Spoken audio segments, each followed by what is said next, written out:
Mr. Cashman. Chairman Molinar, Ranking Member Khanna, and distinguished members of the committee, thank you for convening this hearing. My name is Patrick Cashman, and I serve as President of USAntibiotics, headquartered in Bristol, Tennessee. We are the last domestic manufacturer of amoxicillin, the most prescribed antibiotic in the United States. We formulate, fill, and finish the drug entirely in America, and we have never purchased our active pharmaceutical ingredients from China. The amoxicillin supply chain has 3 layers: key starting materials, active pharmaceutical ingredients, and finished dosage forms. China dominates the foundational layers. In October 2025, U.S. Pharmacopeia analysis found China is the sole supplier of at least one key starting material for 37% of all U.S. approved medicines.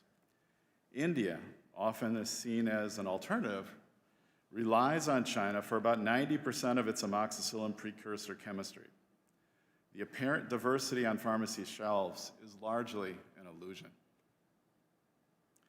1 in 3 U.S. hospitals experienced severe effects from the 2022-2023 amoxicillin shortage, which resulted from routine supply chain fragility, not foreign interference. A geopolitically motivated restriction, as seen recently with critical minerals, would be faster and more severe. The quality gap increases the security risk. A 2025 study from Indiana University and Ohio State University found serious adverse events, including hospitalization, disability, and death, were 54% higher for generic drugs made in India than those made in the United States.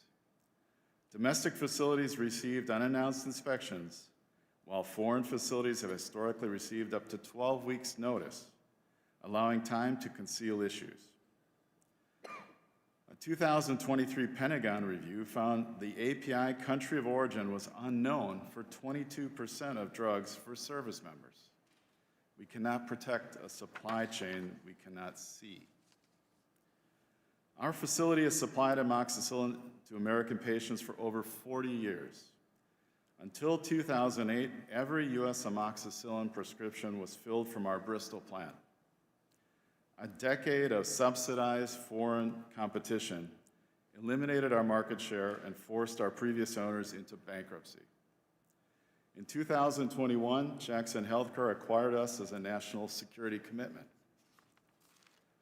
not a business investment. Our parent company has invested tens of millions of private dollars to restore domestic production while absorbing losses. We compete with foreign manufacturers who benefit from state subsidies, lax oversight, and prices that sometimes fall below our raw material costs. We accept these disadvantages because the alternative poses a national security risk. However, our ability to overcome these challenges is not unlimited.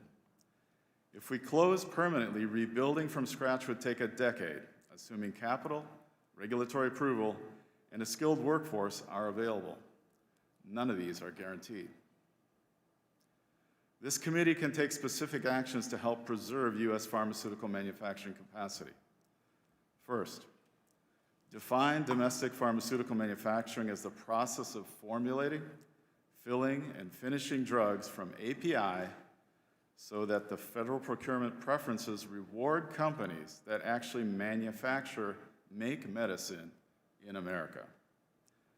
Second, direct strategic national stockpile to prioritize domestic manufacturing through multi-year purchasing agreements.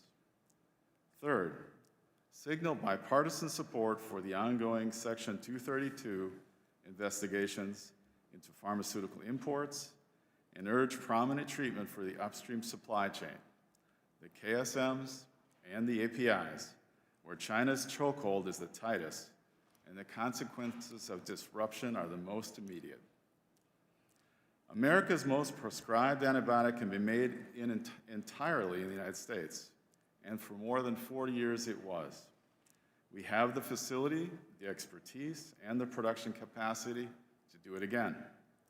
My colleagues and I are looking for this committee to help create a policy framework that treats domestic production of critical medicines as the national security priority it is. Thank you, and I welcome your questions.